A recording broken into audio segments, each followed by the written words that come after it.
you begin? This is a monster, Yeah. and you don't want to screw it up. Where do Right. you begin? I don't know. We're comic book geeks, and I've been collecting comics since I was 10 years old, and one of the first books I ever bought was a Captain America Falcon team-up. So this is like a 30-year dream come true for us. But when you approach a movie like this as a fan, it's like Marvel went out and hired 2 fanboys to make a movie, you just have to make it based on what you would want to see if you were the audience for this film. And so that's all we did is we went, well, now we have the opportunity to make a comic book movie. What do we want to put into a comic book film? What do we want the audience to see and feel?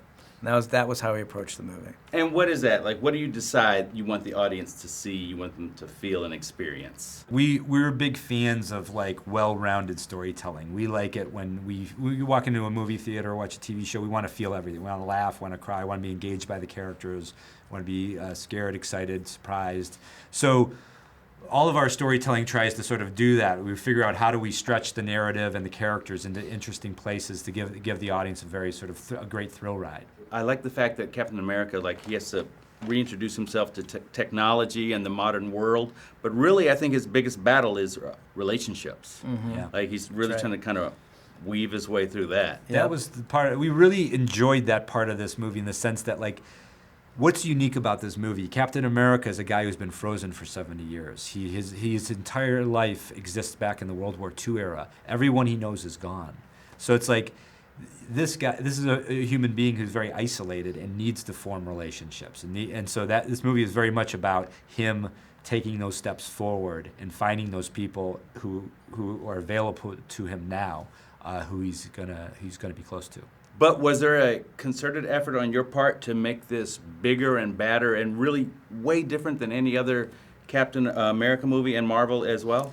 Yeah, of course, the bar is set so high. I mean, when we were in prep on this, the Avengers came out and just exploded. Yeah. And that's a high bar. So you want to make sure that people's expectations are going to be high.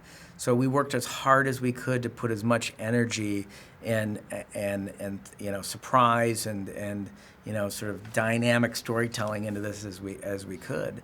And we really were action nuts, and we wanted to make sure that the action was up to a level, again, of what we would want to see were we watching this movie.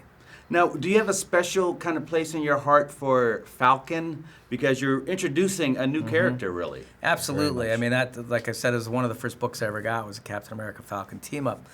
I'll be honest, I was never a big fan of his costume. I never loved his costume. I always thought it was sort of too 70s inspired, And so when we got the opportunity to create our own version of the Falcon, you'll see in the movie that, that as a kid, that's what I always wished he was. Sort of this human fighter jet, this guy who moves at incredible speed. And we had to bring him into a universe where Iron Man exists and the Hulk, and they've been, and Thor, and they've been shown so, brilliantly on screen over the last few years that, we wanted a character that would be worthy of the sort of, pantheon of superheroes. And so we really wanted to give him this very modern, visceral, fast, agile suit that only he could control that really made him feel special. If I could fly, that's the way I would want to do it. Right there, it's like whoosh. Yeah. Made in Hollywood.